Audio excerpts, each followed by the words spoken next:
कि बकरी जिहड़ी सी बड़ी बेखौफ हो के ते जंगल च भी फिरदी ही। हर शेर का शिकार है, ठीक है, और भी दरिंदे हैं उनका शिकार है बकरी, और फिर जंगल च बेखौफ हो के फिरदी भी, उन्होंने परवाह किसी दी नहीं। कां ने कहा यह बकरी इन्ने बेखौफ हो के फिरनी पई है, यदा रीजन यदी वजह की है, वो मैनू भी तो समझा ना। उन्हें क्या सुन कहा, शेरनी मर गई तो 2 बच्चे छड़ गई, तो शेरनी के बच्चे को मैं दुध पिलाया, तो जो दुध पिलाया तो वह वड्डे हो गए। वो वड्डे होए तो उन्हें जंगल में जाकर कहा खबरदार साड़ी मां तुसीं तवज्जो भी की, क्योंकि उन्हें सानू पालिया है, उन्हें सानू पालिया है, इस मरे हूँ साड़ी हिफाजत है साड़ी मां बकरी। मैं इस मरे बेखौफ भी फिरनी हाँ, क्योंकि जिन्होंने दुध पिलाया ही वो शेर के बच्चे ने, वो जवान हो गए ने, हूँ उन्होंने को डरते ने, लिहाजा मैं, मेरा एहतराम है, मेरी इज्जत है, मैनू कोई मैली अख ना देखता भी नहीं। कहानी क्या इन्हें नेकी की है, इनू एहतराम मिल गया, इनू इज्जत मिल गई, तो क्यों ना है मैं भी नेकी करा, मैं भी नेकी करा।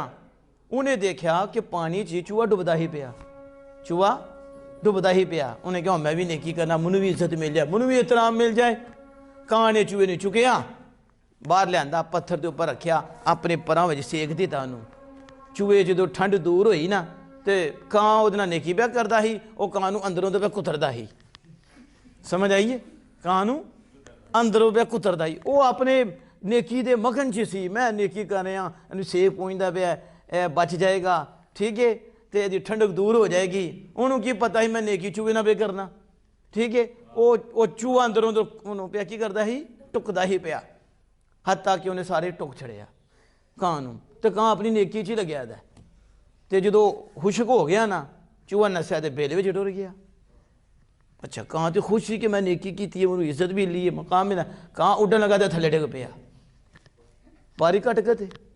हूँ की करे, कदी इधर डिगे तो कदी इधर।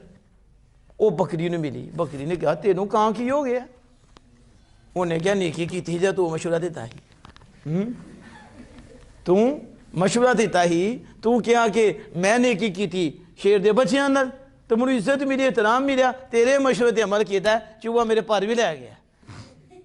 उन्हें क्या मैं तो नेकी की थी शेर दे बच्चों नाल, तू नेकी की थी चूहे नाल, तो चूहे ने चूहापन ही दिखाना सी ना, चूहे ने चूहापन ही दिखाना ही। और नेकी करता किसी शेर दे नाल, शेर दे बच्चे नाल, और किसी खानदानी ना नेकी करता कदी ना भुलता, नसलां भी ना भुलदियां।